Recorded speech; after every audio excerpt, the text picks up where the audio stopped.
Remember the goals of November. It's VAR, treason, and plot. I know of no reason why the VAR treason shall ever be forgot. The only verdict is vitiation, a vendetta, held as a votive, not in vain, for the value and veracity of such shall one day villainize the valueless and vile state of VAR.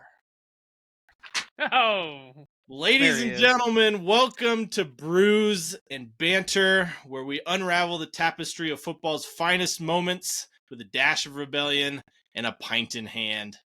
I'm your host, Redbeard, the voice in the shadows, and joining me in this footballing revolution is the indomitable Targo. Together, we guide you through this labyrinth of Matchweek 11 in the EPL, the thunderous clash of titans in Der Klassiker, and our very own football revolution in the form of our power rankings.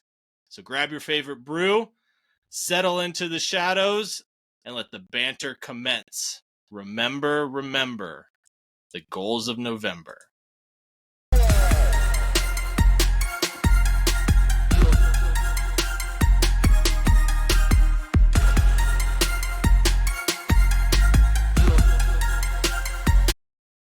What up, dude?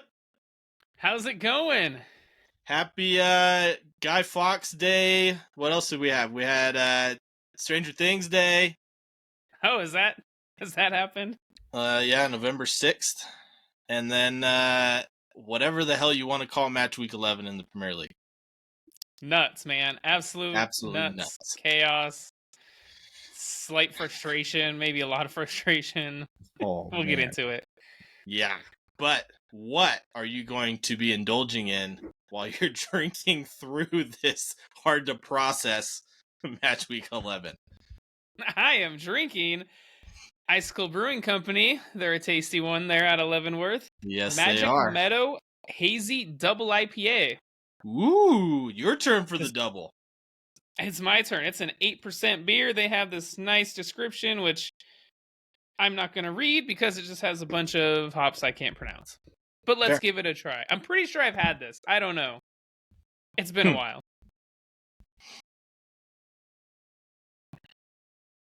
That is a very smooth double IPA. Ooh. 2 in a row, huh? That is a smooth game one. a little bit.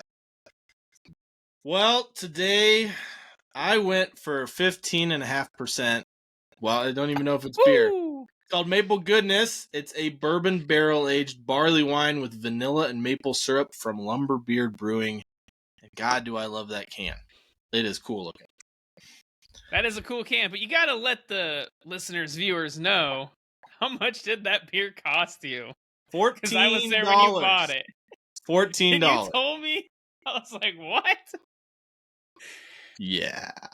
Wasn't very happy, but you know what? It'll be worth it. It's 15.5%, so that way it's going to help me digest all of this stuff. So, fun fact, I got this beer on sale for $2. Well, I would rather, at this point, probably rather have 7 of those than this one. But let us know how it is. Would you buy this $14 beer again? If I was trying to get absolutely hammered, yeah, because it is very smooth. It's kind of syrupy up front, which you'd expect from 15.5%. And but maple? at the end, man, it's like having, like, I guess, syrup on an Eggo waffle. It is absolutely fantastic. So, in honor of Stranger Things Day, Eggo waffles in a glass. Eggo waffles in a glass. Interesting. Oh, I'll let you drink that one. 8.5 out of 10. But it's gonna be a while before I drink it again. 8.5. I guess I'd probably say the same. 8.5. Good, Yeah, solid beer. Good. It's good. I'm gonna be feeling it though. This will be fun. Well, that makes for some excellent banter. But let's jump into it, man. Let's start with honestly, the game that was on Monday. It was a game and a half, if I'm being honest. It was Spurs hosting Chelsea. The amount of time it took this game to be played was a game and a half. Yeah, it was. So it ended 4-1 to Chelsea. I guess let's just dive into it. I mean, yeah. Like, don't twinkle around it. Just head first. Let's go. we're going head first. We'll start off. I mean, the game started out fantastic, wide open. Tottenham were buzzing that ball around. Chelsea were trying to press them, and it looked like Tottenham were just moving the ball around Chelsea. I mean, they got off the mark in the 6th minute. James Maddison played a lovely, wonderful crossfield ball to Sarr, who found Kulusevski down the right. Kulusevski kind of cuts it back, gets a very fortuitous deflection off Levi Colwill, but the ball goes in. Yeah, I had to feel bad for Robert Sanchez, too, because the path that ball was going, I think he would have stopped it if it didn't take such a big deflection. I don't know if I agree. Probably you're right on that one. But this game was all Chelsea, man, or not Chelsea. It was all Tottenham for like 20 minutes, I would say, 25 minutes. And honestly, I thought it was 2-0. After Brennan Johnson plays a wonderful ball to Son, and he first time finishes it past Sanchez. But the flag comes up, offside, by maybe I think it was like half his shoulder. Yeah. That much? It was not much. It was tight. And I will say, Brennan Johnson, man, what a breath of fresh air he is out on that left as opposed to Richarlison. Your favorite. Yeah. It's more dynamic. His passing is better. His runs are better. His dribbling's better. So, I mean, for Tottenham, they got a fantastic player on their hands. I will say that. And so this is where I would say this next little piece of action is where the game really started to fly off the handles, so to speak. It was in the 18th minute. Destiny Udogie would find himself lucky to only get a yellow card for a 2-footed studs-up tackle on Raheem Sterling. When you watch that and like pause it, like when he makes contact with the ball, it literally looks like he's sitting down with his legs straight. Like there's no... You can't see his legs at all. That's how 2-footed he went in on this tackle. I will say, I think it was a deserved yellow. I will agree with that. Very he doesn't similar. Really catch Sterling. Very similar to the Kai Havertz tackle that we'll talk about later. But I would say the Kai Havertz tackle was probably a little bit worse, just because he caught more of the player.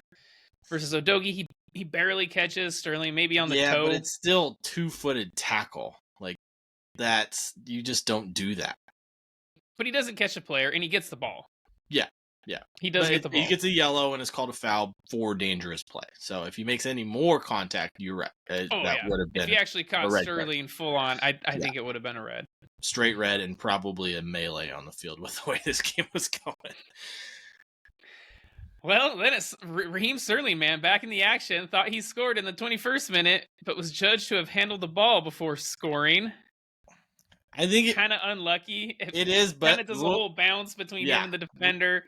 Hits his arm arm off the defender's foot, right on his arm. Next touch, ball goes in the net.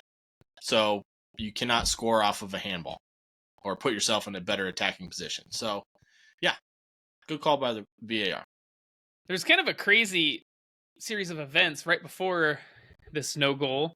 It was Romero kind of gets pushed off the ball from Thiago Silva. Strong tackle. It was fair. But then Romero kicks out at Levi Colwill. Yeah, the ball's nowhere near him either. He is absolutely lucky not to get a red card for that because you cannot do that. It was a frustration kick out for sure. Seen him get the ball to Thiago Silva, but we've seen him get red cards for it before. So I guess it wasn't looked back. And for me, it's not a red. I would call it a yellow because there's not a lot of force behind it. It wasn't forceful, I guess, onto Levi Colwill. He definitely kicks out of frustration. Yeah. You can't do that. I would have said a yellow for me. But you think he should have got a red? Well, he does just a few minutes later, man. This whole sequence of events between the Sterling goal and this next one, can't make it up, man. It was just nuts. So much going on. And I mean, good on VAR for picking it up, but holy crap. So yeah, well, let's get to it. Sterling kind of dribbles into the box. Van de Ven has a little bit of a hack at him, but doesn't touch him. But Sterling goes over, and then the ball is kind of bouncing around. Romero clears it and goes through Enzo Fernandez. Studs high, catches him above the ankle. The ball bounces around for a minute, eventually falling to Caicedo, who finishes it. Wonderfully. But Nico Jackson was offsides, and he was deemed to have interfered with the play, as he kind of had to jump out of the way of the ball before it went into the net. So VR was looking at that, the offsides. They called it no goal, but then they went back and were looking at that Romero challenge on Enzo Fernandez. Had the referee go look at it. Red card, penalty. It was a picture perfect way for VAR to handle that whole situation. They look at it. Take your time so you don't get it wrong. Send Michael Oliver over to the sideline to look at it. And he deemed that was a red card offense. Do you agree? Yeah, it was high. Reckless. He does. Well, his one saving grace is he. Go ahead. I'm gonna say his one saving grace is he gets the ball, but how much of Enzo he gets, man, is nuts, and it's high. And you can see it. Whereas his first one, his yellow card offense, on my opinion, wasn't very forceful. This one was his wind up, his follow through. Ouch. Yeah, I mean, watching it, he could easily clear the ball. He did not need to follow through and essentially take out Enzo's leg. I mean, the studs were halfway up his shin. So poor Argentina teammate too, man. Golly, holy cow! Yeah, I've said this in the past that Romero is a very aggressive player, and he is prone to these mistakes, these challenges. Yeah, because he likes that contact, man. But Cole Palmer would step up. Beautiful PK. Vicario got fingertips to it. Wasn't enough close. He was so close. He was close. He had a nice save right before that, though, Vicario, on Nico Jackson in the first half as well. He had several in this match. Several. And then as we continue into this first half, tied at 1-1, Spurs, man, probably lose their 2 out of 3 most influential players. Yeah. James Maddison, and this is at the same time. They both got subbed off at the same time. James Maddison gets hurt with what looks like an ankle injury. And then Van de Ven, man, you see him trying to put it into fourth gear there to sprint, and he pulls up with a hammy. And the look on his face looked like sheer agony. I feel so bad for him, too, because I think if he's out for any certain period of time with the way Spurs play with that high line, I think his miss is much more detrimental to the way they play than James Maddison is. Potentially. Like I said, 2 of their top 3, because I think Son would be their other important guy. Yeah. But so that leaves them with basically their backup center backs, as Romero's was out for this game, is going to be suspended for the next 3. And then Van de Ven had to come off, and who knows how long he'll be out. So you had Eric Dyer I would say and Emerson Royale as your center backs. No, it won't be that long. If it's a torn hamstring, they can be up to 4 months, man, depending on how bad the tear is. It's not the rest of the year. I guess the maybe rest of the calendar year. 2023 is what you're saying? Yes. Okay. Yes, not the season. But yeah, their center backs, Eric Dyer, Emerson Royale. And then Højbjerg came on for Maddison. Rough. And then just before halftime, we had another VAR check. As Reece James kind of looks like he elbows Udogie. There's definitely an elbow there. I don't think it was malicious or anything. They were both jumping for the ball. Caught him. Nothing in it for me. I think he's lucky not to get a card just because of how unnatural the position of his elbow is, because it's very, very high. I would disagree. It's a very natural position when you're jumping. Okay. Well, it is trying to get that leverage. Yeah. Anyways. That VAR check higher. What can I say? Yeah. I mean, how long was all these VAR checks? 57 minutes for the first half. After 12 minutes of extra time, there was 17 minutes of VAR reviews, 4 disallowed goals, 3 subs, 2 goals, and injuries, and a red card and a penalty kick. All in the first half. All in the first half. Yeah. Yeah, I think 12 minutes of added time is what they put on this one. Nuts. I heard somewhere they only played 23 minutes of football in the first half. And I wouldn't doubt it. So this is, I guess, this is what VAR is going to do, though. If you want every correct call to go, I guess the letter of the law, you're going to have these VAR checks that kill. Honestly, for me, it kills the game a little, just being honest. Do I want them to get the right decisions? Yes. But taking 2-3 minutes, it kills momentum. It kills the flow of the game. And you could see that after that about 20th minute, when we started having all these stoppages, the VAR checks for the red card, the penalty kick, the handball, the whatever, all of it. The game definitely suffered from a purist point of view. Well, yeah, and the players on the field. As a neutral watching this. You think of, as a player, stopping for that amount of time and then not getting properly warmed back up. It probably had something to do with Mickey van der Ven's hamstring pull. Potentially. I mean... Or at least I doubt it. Set him up for failure in that department. I don't think it did at all on that, no. Not these professional athletes with how much they train and everything. But the second half also did not disappoint in this game. Not in the 55th minute, Destiny Udogie would get his second yellow after a tackle on Raheem Sterling. Poor guy, he knew it, man. As soon as he made that tackle, he was just laying on the ground thinking, oh, shit, what did I do? Yeah, head and hands, knew it the moment he did it. Spurs down to 9. And Chelsea would pile on the pressure after this. You mentioned that high line. They were just trying to get through that pretty much. Højbjerg had to have a nice goal line clearance off of a very poor Nico Jackson header. Yes. Yeah, I mean, he had the whole goal and managed to hit it right at Højbjerg. I don't know how.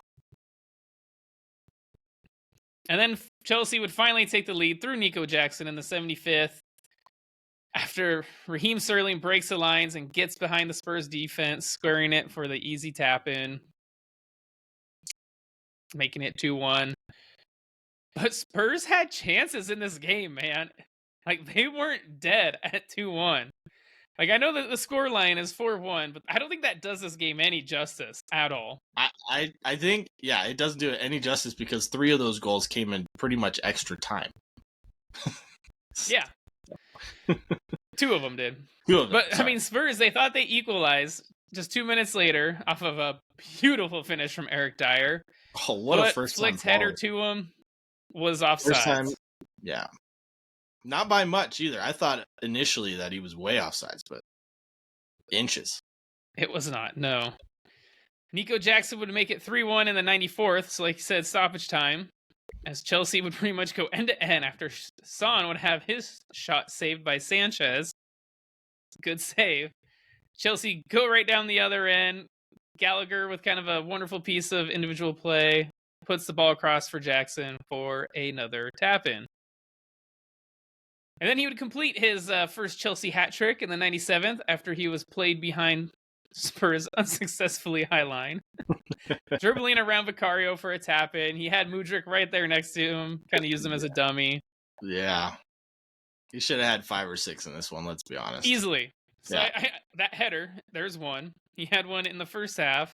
He had another one, I think, just after his second goal, where the ball just kind of fell out to him about 8 yards out, and he blazes it over in typical Nico Jackson style. Right. That's 5. Yeah, man, this was...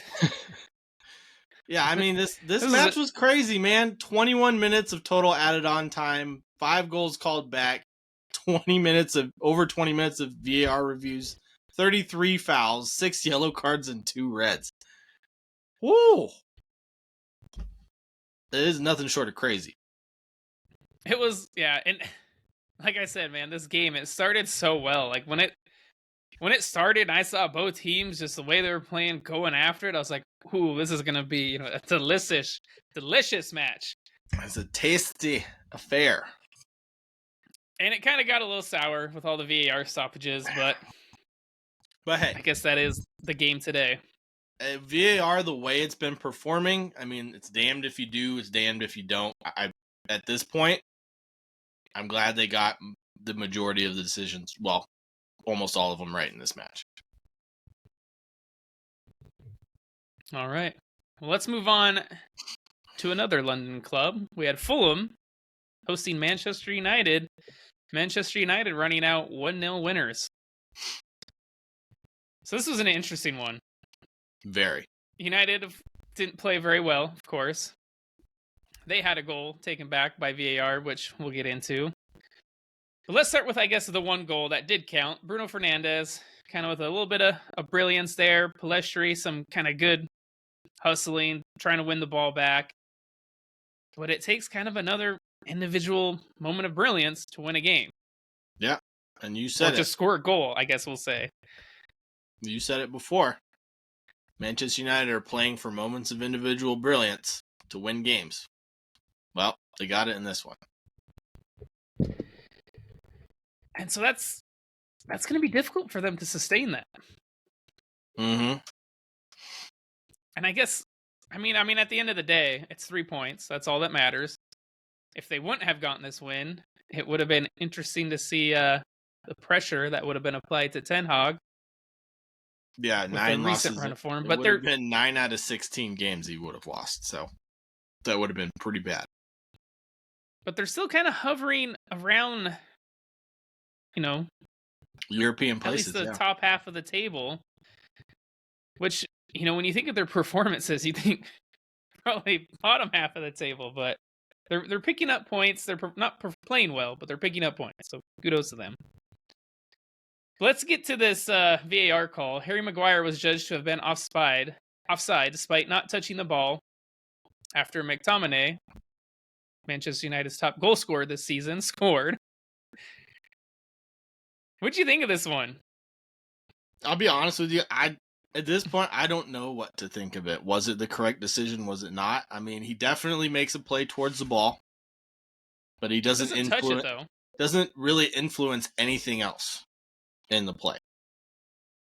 So I guess I'll paint a picture for you. A cross comes in. He's reaching for it. He misses it. The player behind him, who's onside, gets to it and plays it across to McTominay, who scores. Yeah. I would say it's not the correct decision. I think you got to put pressure by the letter of the law, it is the correct decision because he made a play on the ball.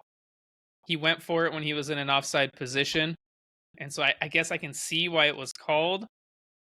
But like you said, he doesn't really influence the play. So why should it matter, in that sense?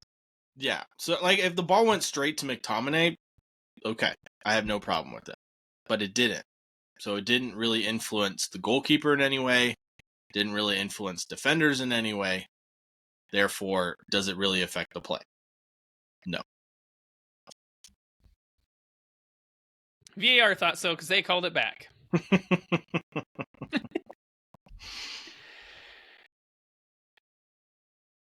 But with this win, Erik ten Hag becomes the fastest United manager to 50 wins, despite his recent record. You think he's the man to lead him out of this rough patch? Or black hole of a club right now? I mean, I don't see why he wouldn't be. I just think, is he going to get enough time to be able to do that? Is he going to get the tools and resources necessary and support to allow him to do so? I mean, his substitutions have been questionable of late. His signings have been questionable. His recruitment, how much of that is influenced by the people above him, I don't know. I'm not in there every day seeing what it's like. So I would say, as of this moment, I'll give him the benefit of the doubt. But we'll make it short and sweet. I think he is the man for the job, and I think he needs to stay there at least the season. See it out. Fair. All right, well, let's move on to a 5-goal thriller. We had Brentford hosting West Ham. Brentford ran out 3-2 winners. So Flecken almost gifted a goal to the Hammers in the opening moments as he slips after a Pinnock back pass almost allows Antonio to score before the ball got hacked away. By a whisker. Holy cow. And Neil Maupay would put the Bees ahead after kind of a crazy passage of play in the 11th minute. His first goal in 14 months. That's nuts. Neil Maupay. So after deliveries into the box by Janelt and Mbomo, who nodded away, Janelt dinks the ball to the back post. It was headed down towards Onyeka, whose half volley was nodded in by Maupay. Gave him the lead. It was just kind of poor communication for me by the West Ham defenders as they headed away a ball that really they could have let go out. Like, he could have just not headed the ball, let it go out behind him for a goal kick. Yeah, for me, that's on the keeper. Yeah, that's on Fabianski or Areola, whoever started. I mean, you got to put it on the defender who heads it too. Look around you, man. That's where that situational awareness comes into play. Yeah, got to keep your head on a swivel. With the speed of everything going on in the box, the keeper also needs to be able to tell you, hey, there's no one behind you, let it go. So, someone, one of his defenders. But man, West Ham would equalize with a golazo from Mohamed Kudus. Second in 2 games, man. Holy cow. What a spectacular goal. Beautiful. I mean, and it was a goal like out of nothing. Like, you didn't expect him to score. It was just kind of a cross that was behind him, and he somehow scissor kicks it, and it just goes flying into the back of the net. I didn't want to call it a bicycle kick because it's more from the side. So I think scissor kick is probably the right call there. But either way, man, it is acrobatic and beautiful. It was. And West Ham would actually take the lead, going 2-1 up in the 26th minute. After Jared Bowen becomes the first player to score in 6 successive away matches, Mohamed Kudus, there's a cross to Makudus, and it kind of comes off of his thigh, hits the post, and then bounces straight to Jared Bowen for him to kind of tap it in. I mean, he's always in the right spot. The goal was looked at by VAR. Yeah, this goal was looked at also by VAR because they weren't sure if the ball had come off of Bowen's arm. But they gave it. From the angles they had, it was hard to tell, I will say, if it was his arm or kind of his side. Or I'd give it to him. Inconclusive. That's going to be a word said a lot here coming up. I will say, though, West Ham had one of the worst misses. Probably the second worst miss of the weekend, because you probably know the first one. I do, and I was just about to say something about it. But yeah, Jared Bowen, man, he slid a ball far post, and Benrahma and Antonio like get in each other's way. Antonio stretches for it, and if he would have let it go, Benrahma would have been there. He misses. It was an open net over, too, man. Open net. Open net. Yeah. Selfish, man. Selfish. Terrible. Again, communication. Brentford level in the 55th. Communication, yes. West Ham having trouble with communicating. But Brentford would level the match in the 55th as Janelt and Mbomo play a short corner. And the ensuing cross is headed into the net by Mavropanos for the own goal, man. Like, this is a terrible flicked header. Like, the ball's coming, and he tries to flick it over the bar, flick it away. I don't know. He tries to get cute with it instead of just heading it out. Yeah, pretty much. Top bins. Yeah, I don't know what he was thinking. Dinos. I don't know. And then, honestly, Brentford's third goal was a little bit of deja vu, as it was another cross to that far post, but this time it was put in by a Brentford player, by Jensen. Jensen put the cross in. Collins heads it in. Yeah, there you go. Bullet header too. But Brentford, man, is Collins, I think, first goal for Brentford or something like that. I think so. Yeah. But that's 3 wins in a row for Brentford, and vice versa, 3 losses in a row for West Ham. It's a good thing West Ham kind of got up that good start, because they're sliding down the table right now, sitting in 12th. Yeah, lucky for them. Probably that amount of points is going to be good enough for safety this season. So, yeah, I don't think they'll have to worry about safety. I mean, if you look at the teams that are going to get relegated, there it's pretty obvious who that's going to come down to. Yeah. Speaking of one of those relegated teams fighting, we had Man City hosting Bournemouth at the Etihad. And this was a lamb that was sent to slaughter. This was a trading match, man.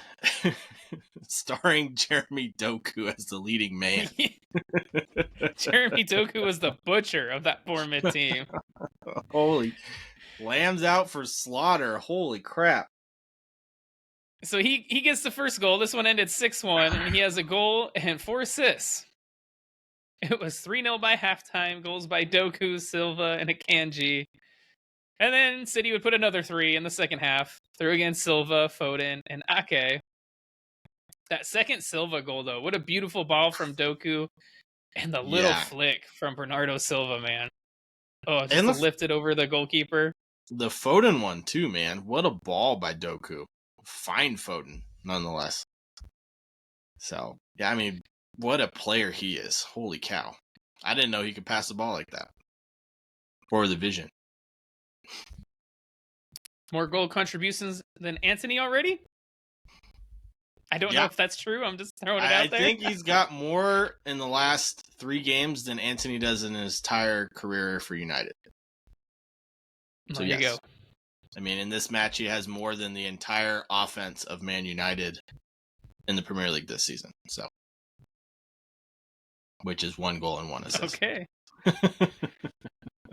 Well, Bournemouth at least would get a consolation in this one from Luis Sinisterra. But I mean, City dominated this one, man. 21 shots, 8 on target, 6 of them in the goal. Not a great goalkeeping performance, I'll say that. No. By those but Man stats. City, they are now sitting top of the table by themselves, 27 points, with 28 goals for, the most goals scored in the Premier League. And 8 against, which is the best defense in the Premier League. Will anyone be able to stop them? Probably not. For those of you listening on the podcast, he just shrugged and held his hands up. We'll get into why later. But all right, so speaking of another relegation-threatened team, we had Sheffield hosting Wolves. This one ended 2-1 to Sheffield. They get their first win of the season. Good for them. Yeah, they needed that desperately. Unfortunately, they still sit bottom of the table on 4 points. But we'll go through this game. I will say, we'll start with the Sheffield goal. They scored first in the 72nd minute after kind of a lucky bounce fell to Cameron Archer. Like the defender went to clear it. It bounced off a Sheffield player's legs and sent Archer straight through on goal, who had a fantastic finish. Fantastic. But then, yeah.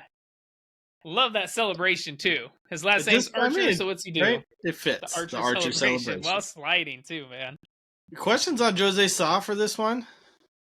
Could he have done better? I kind of feel like he could have done better, but he was also running back because it was a weird break. I mean, it was a weird ball that kind of bounced through.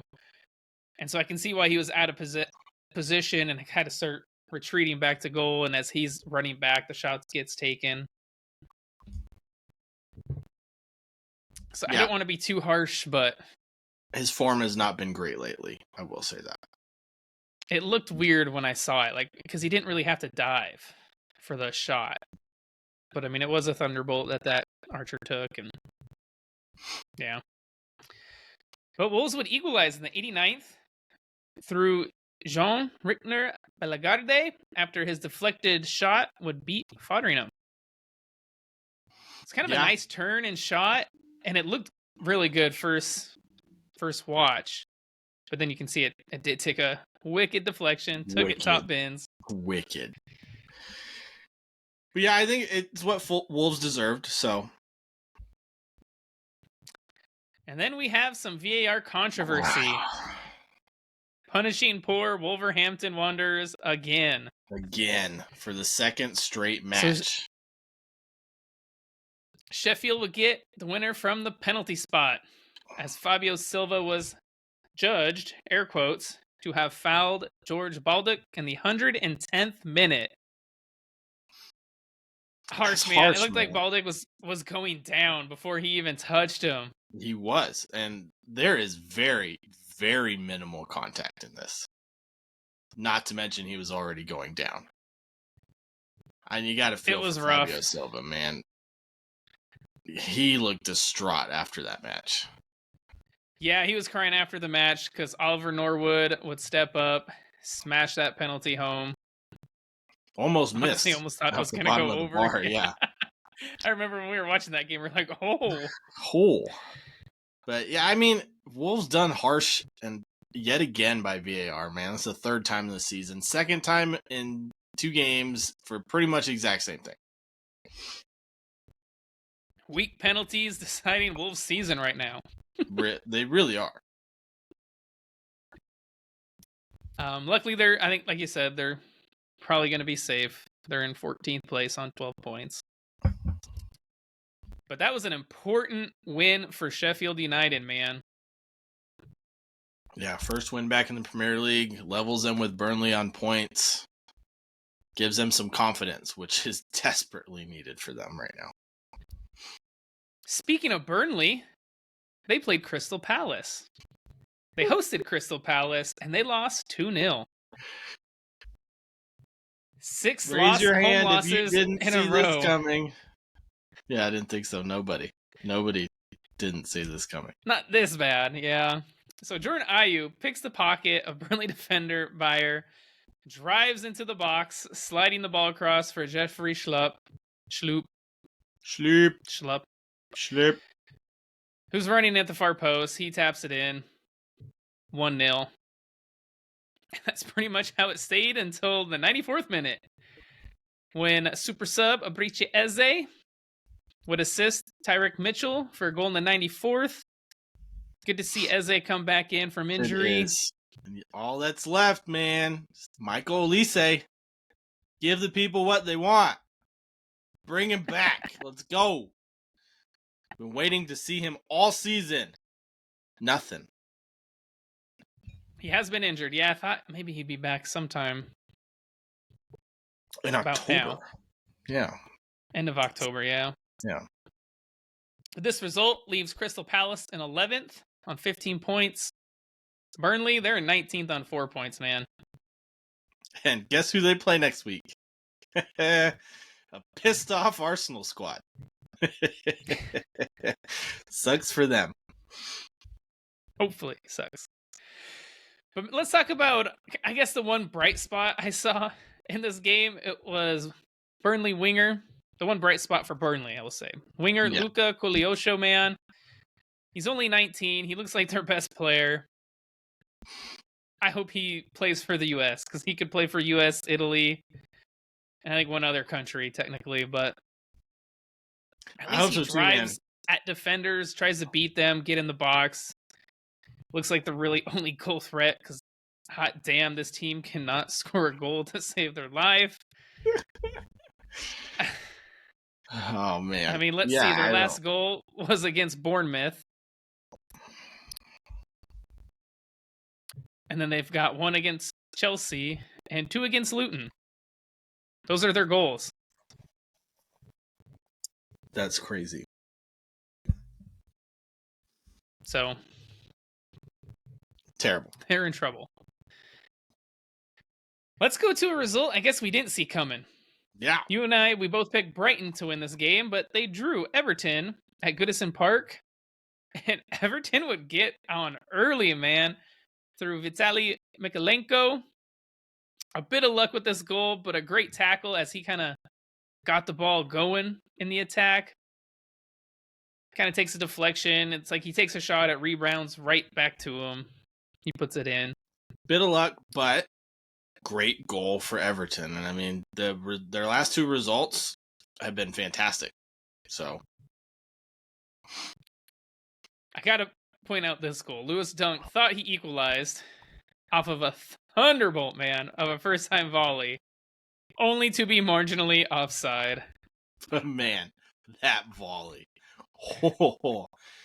I mean, we've said, I don't know if he's had this in his locker, but I mean, is that second week in a row? I mean, he had a free kick. Was it last week? It was a thunderbolt off the crossbar. This is a center back we're talking about. Yes, it is. But Brighton do equalize through an Ashley Young own goal in the 84th after a terrible deflected cross.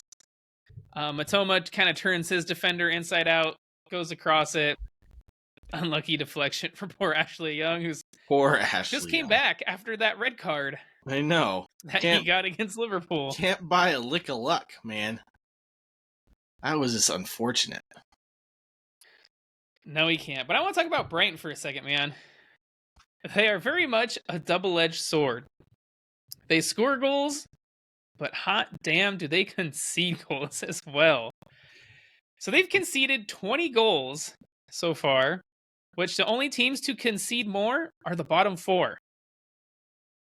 Yeah. So your Lutons, your Bournemouths, your Burnleys, your Sheffields. That's where Brighton's at. They're in that mix on conceding goals. But they've also scored 24 goals, which is one of the highest, not the highest, but probably like fourth, I think. Yeah.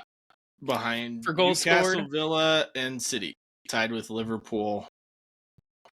And so they're scoring goals, but they're conceding a lot, man. And yeah, I don't know what's going on, man, because they're winless in their last 5. They'd won 5 out of 6 previously. I mean, 2 losses and 3 draws in their last 5. They're just leaking goals, and they can't really create anything. Maybe it's European football in there, and they're getting some legs. I don't know. It could, because you look at these draws. The last one was to Everton. Before that, it was Fulham. They had a loss to City, and then a draw to Liverpool. And then they got thrashed by Villa. They beat Bournemouth. That was their last game in the Premier League. That they won, yeah. And that was at the end of September. Wow. So over Bournemouth, a month. Or not Bournemouth, Brighton, they need to start shoring up that defense. Because they're sitting 7th, and the way they play going forward, man, I want to see them do well, but they got to strip the ball out of the net to win games, so you can't just outscore everybody. No. It doesn't happen. All right, let's move on to another game that was filled with a little bit of controversy. Just a little bit. We had Newcastle hosting Arsenal. This one would end 1-0 to Newcastle. And I gotta say, man, so for what little goal mouth action there was in this game, it was a very entertaining game to watch. I absolutely loved this match. If you take the goal and the VAR controversy out of it, one of the best games I've seen all season. This was physical. This was late 90s style Premier League football. Great refereeing that just let them play on. There were some incidents that VAR unfortunately had to take hold of. Or didn't take hold of. But it was fantastic, man. And this deserved to be a draw so much. Like a 0-0 draw, and no one's talking about any VAR controversy whatsoever. So yeah, like you said, it was old school battle type of game. I guess we'll start with the first bit of controversy involving Bruno Guimaraes, who would be involved quite a bit in this game. Had a forearm that went to the head of Jorginho after he had played the ball away.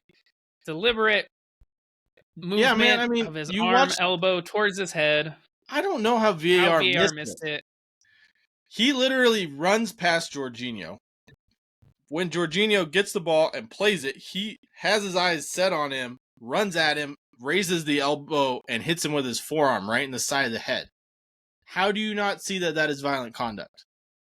How do you not see that?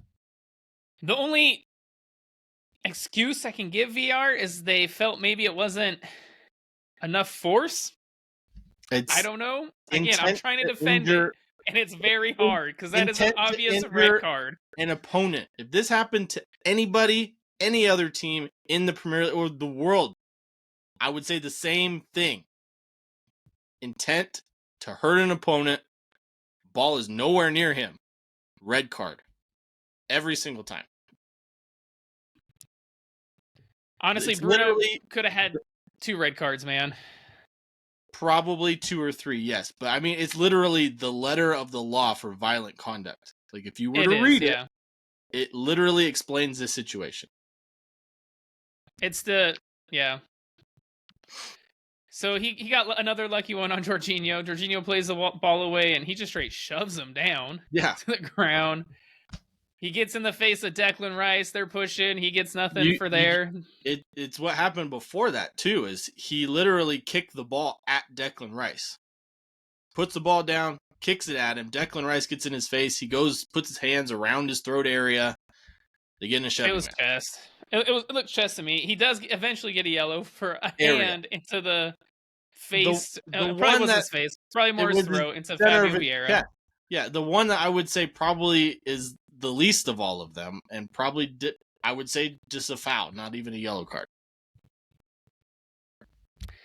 Makes no sense. Speaking of a yellow card, we have a Kai Havertz tackle. I believe it was on Sean Longstaff. Yeah, it was in the first Dan one. Burn, one of them.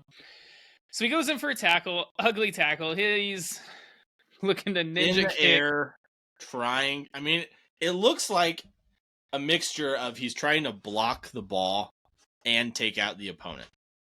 Like that's how high he came in.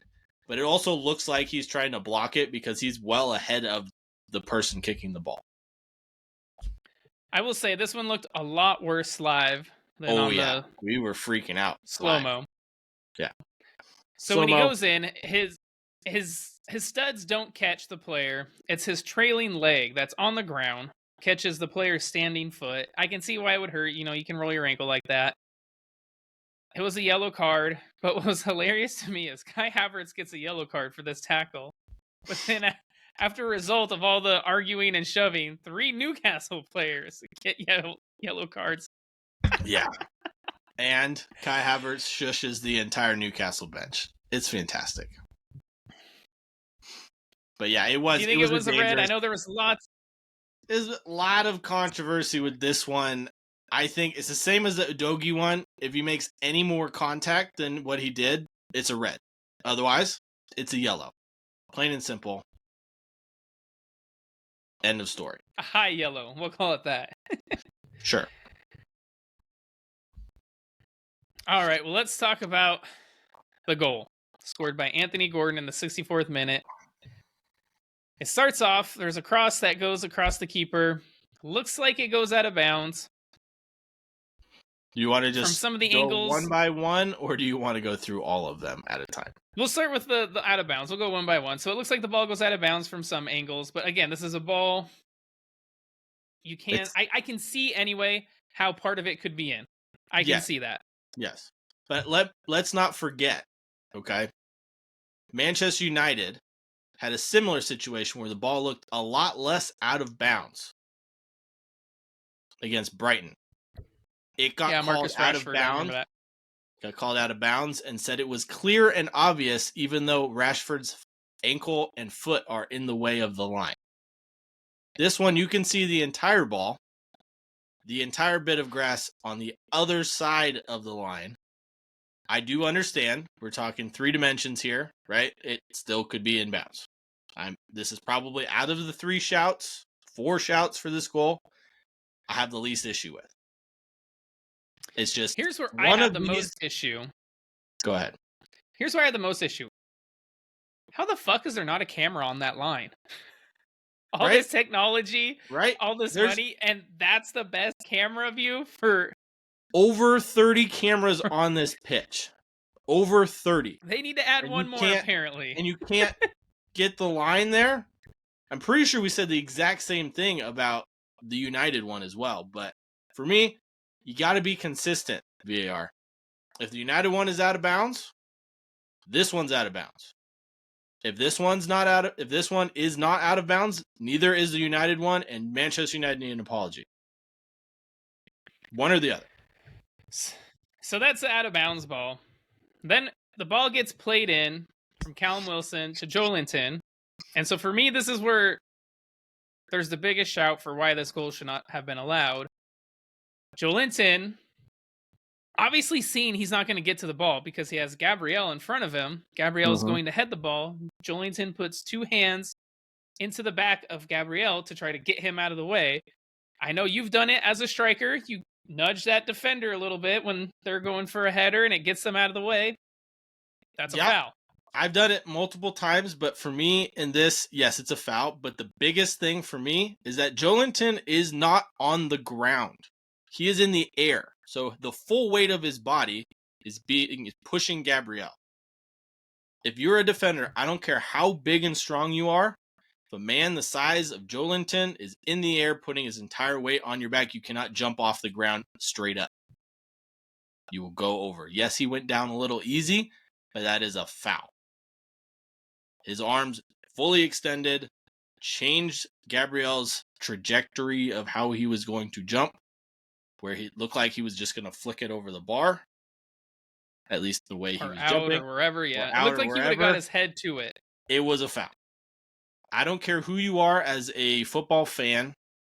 If you do not think this is a foul, you need to go study the rules of the game. I do not care who you are. You do not know the rules of football if you think this is not a foul. I will stop there. Heated, man. So it also kind of looks like a handball could have been in there, but I guess I'll revert back to that Sterling goal that was called back because Sterling was the one that scored. It got called. Because Joelinton was not the one who scored, it was not called. But because his touch led to the next touch being a goal, doesn't matter. By rule of the law, it was incidental, and so it doesn't matter. Again, what I was going to get to is there was not conclusive evidence. I couldn't even tell if his hand hit the ball. So there's not. I understand.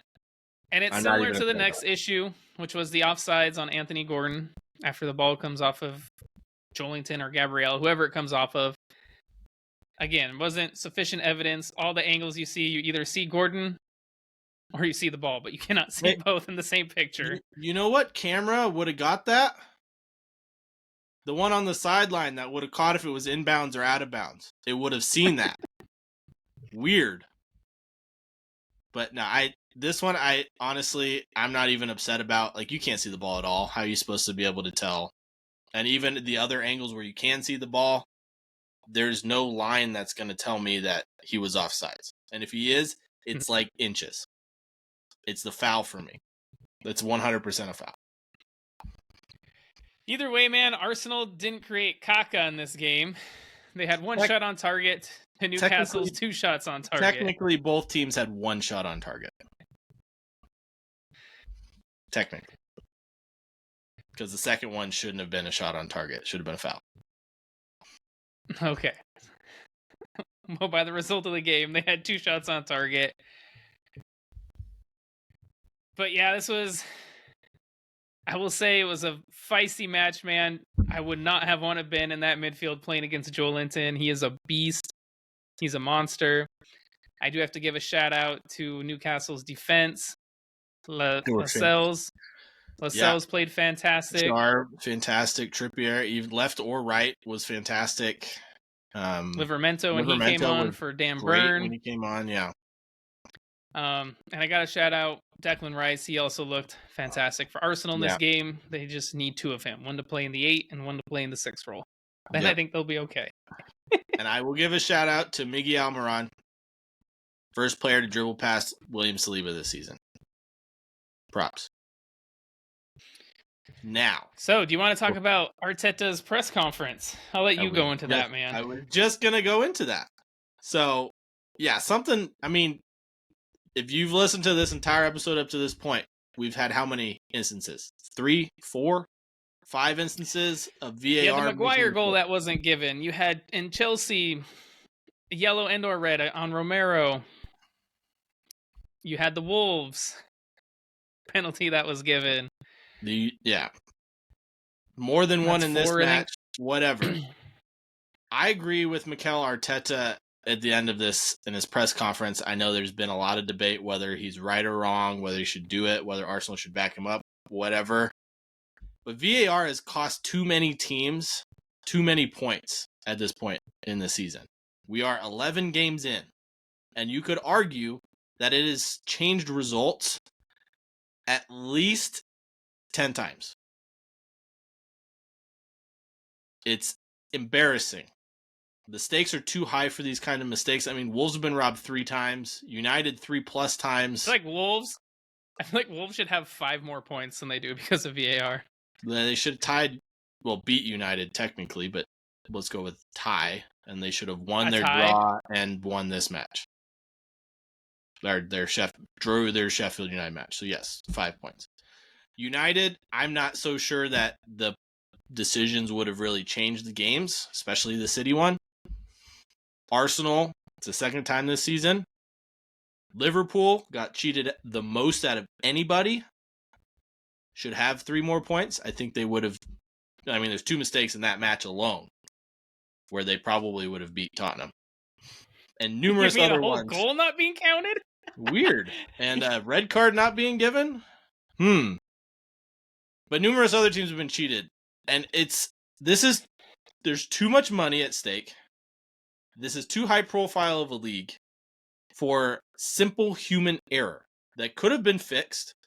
One, if it was automated, Liverpool would have been given a goal. That would have been easy. It would have taken 10 seconds. The Chelsea and Tottenham game, we would have cut that time in less than half of the amount of time. With automated? Automated. It's ridiculous. For me, the big issue is that referees not going to the monitor to look at some of this stuff. Exactly. Like, if you're going to take this long, you should have had the referee at the monitor already and just go over it. Go take a second look. Make sure you can live with your decision. Yeah. Well, I mean, if they're going to take 5-10 minutes on a decision, have the referee over there already. Like, hey, we're going to take an extended look at this. Go over to the monitor. Then you're not even wasting any time. Any more time, at least. Yeah. But, like, how many apologies are going to be given and how many times must it happen before there's actually anything done about it? Because right now, I mean, last season it cost Arsenal 6 points. I'm not saying it would have cost them, like, that they wouldn't have won the title, but they did lose the title by 5 points. Like, that's hundreds of millions of pounds. Whether or not Arsenal would have won at the end of the day, probably not. Let's be honest. The way they played at the end of last season. But it makes a difference. And you're saying already there's this many teams losing points and gaining points because of it. And I'm just going to throw in there, as I end my rant, that you don't see Manchester City getting any of these calls against them. Oh, collusion. Financial breaches not getting punished. And every single team up and down the table has had at least one. Manchester City have yet to have a controversial VAR call against them. Just saying. I feel for you, Liverpool. Yes. Whole goal not allowed. All right, man. Well, let's move on to a game where you won't get as heated. It was Nottingham Forest hosting Aston Villa. This one's funny. This one is more funny, yeah. So we both picked Villa to win off of their high-flying form. They did not. No. Forest continue their hot form at home, and they get out to an early lead, scoring in the 5th minute by left back Ola Aina with a fantastic strike outside the box. What a first-time strike that was, too. Oh, side-footed, upper V. Oh. Sorry, Villa fans, but God, that was beautiful. And there was a bit of controversy as a handball against Forest was not given right before halftime. Yeah, what do you probably think? Would have been a little harsh, but the way they've been calling handballs in the box of late, I wouldn't have been surprised if it was given. But again, it would have been harsh. Yeah, but we've been saying a lot of these handballs are harsh, but they're being given. And then Emi Martinez, man, just voted best goalkeeper in the year. The best goalie in the world, man. Absolutely comical error from him. Gifts for us, their second goal. A shot comes in. I'm not sure what he's trying to do. If he's trying to palm it above the goal or palm it out. He palms Either it way, straight up and his into palm the net. isn't strong enough to do either one of those because it goes straight up in the air. And then he goes to grab it and essentially carries it out of the goal. It was pretty funny. But man, I will say Villa, they really like to play that high line. And with Awani and Alanga, some speed on that front line for Forest, they were getting in behind. Something to look at there for Unai Emery. I'm very, very interested to see when Tottenham and Villa play each other. I think it's only in a couple of weeks. But the way they both play, I swear there's going to be 22 guys within 30 yards. Let me look. When did they play? They play on November 26th. There you go. 3 weeks. But yeah, man, it's like they play such a high line. It bites them in the ass. Or they do really well against Newcastle. Yeah. And against Brighton, it does very well. Just like Tottenham does. I mean, I would say Tottenham probably have a little bit more skill in that department, but either way, this should be interesting. I will say, though, man, Villa should have had at least one goal in this game. They had so many shots that they just blasted high or wide, not even on target. It was honestly a bit frustrating to watch. Like, how much do you get paid to do this and you can't get a shot on target? Come on now. Yeah, I don't understand it, man. It reminded me a lot of Chelsea. It kind of did, yeah. But let's get, honestly, to the surprise result of the weekend, man. We had Luton hosting Liverpool. This one ended 1-1. Luton should have probably came out of this one with something more than that, or vice versa. Actually, you know what? Liverpool should have had something more than one goal. But, I mean, good on Luton, man. Playing in pretty much an airport hangar bay. So Luton, man, they get the win, or a massive draw against Liverpool. They thought it was going to be a win before Luis Diaz came on as a sub. And obviously we all know what's going on with his family. So it was very emotional and a big moment for him as he would get the equalizing goal. But I mean, Liverpool dominated this game, man. Had numerous chances. But their finishing was poor. So poor. I mean, we pretty much summed up of the weekend, if not one of the seasons. It was Mo Salah, man, in a row. Has a header. 2 of them in a row. It was 2 of them in a row. Mo Salah has a header that you can tell he's trying to put on target, and he completely mishits. And it falls right to Darwin Nunez, who has the whole goal. He's maybe 3 feet out? Maybe a yard. Yeah. A yard, yeah, maybe. Blazes it over the bar. Like this I don't know how he does it. He could have just literally ran into the ball and scored. Like straight up, just put the ball in front of you and run through it. Goal. Like there's nobody around him, and he manages to blaze over the bar. These are fundamentals. Fundamentals. I understand. Fundamentally funny for us. Golazos, but he cannot finish simple finishes. I don't know, man. Luton, they got their goal in the 80th minute. Benched. I'm just saying. Luton got their goal in the 80th minute. Ross Barkley, man, ran the ball. It seemed like 40 yards. Fed it to Adebayo, who played a lovely ball across for Tahith Chong, finishing off a devastating counter, just slipping the ball right underneath Allison. And I remember watching this with you, too. Freaking Konate coming up behind Ross Barkley, and you just see him look back like, oh my God, how did he close that gap so quickly? Making him look slow. That's exactly what I said to you. Ross Barkley looks slow, man. Konate's catching him.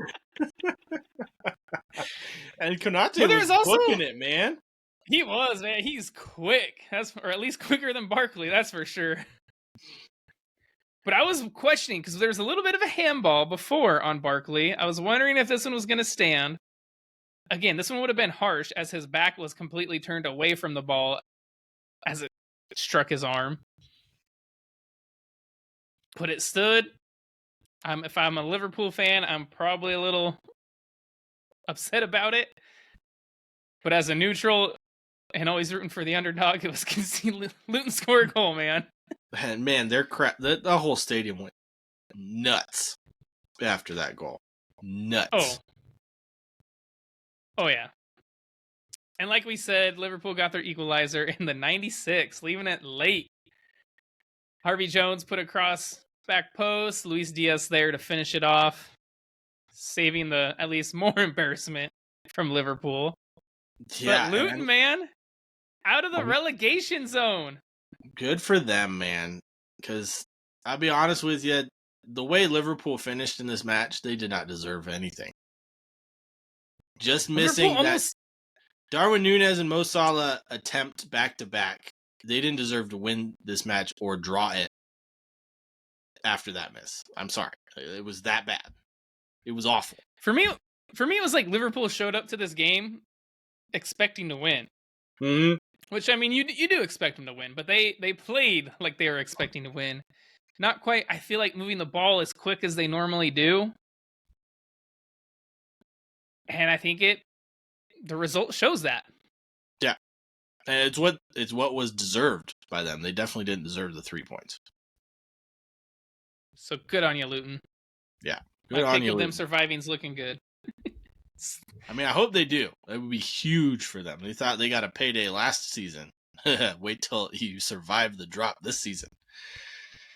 Make sure you guys let us know on our Instagram, Facebook group. Don't forget to follow our TikTok, YouTube, Maybe subscribe. Might just be his beer. Hit the notification bell. Make sure to check out our Redbubble account. Get the merch, all your favorite Brews and Banter gear. I'm Targo. This is Crazy Redbeard with his power ranking picks. But we love you guys. Thank you so much. As always, cheers. Cheers.